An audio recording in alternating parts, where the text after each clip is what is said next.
Много людей. Спасибо вам за поддержку. Иншаллах. Идем дальше.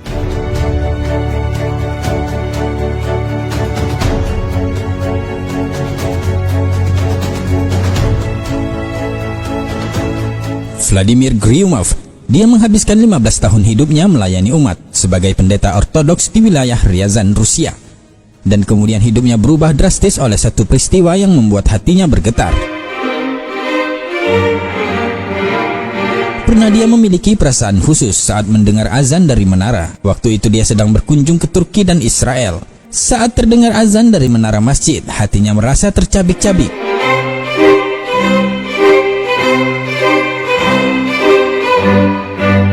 Perjalanannya kepada Islam pun dimulai.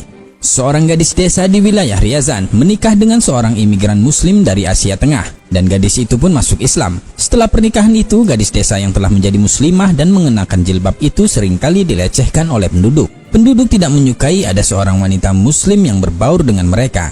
Sampai suatu hari di sebuah toko, pendeta Gryumov menyaksikan langsung perlakuan penduduk kepada muslimah baru itu. Penjual toko menolak untuk melayani dan menjual makanan kepada muslimah baru itu, dan bahkan mengusirnya.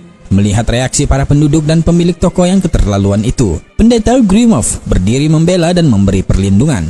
Gryumov berkata kepada penduduk, siapa sekarang yang berani melecehkan dan menghinanya akan berhadapan dengannya secara pribadi. Saya menganggap penghinaan kepada sesama penduduk sebagai penghinaan kepada diri saya. Subhanallah.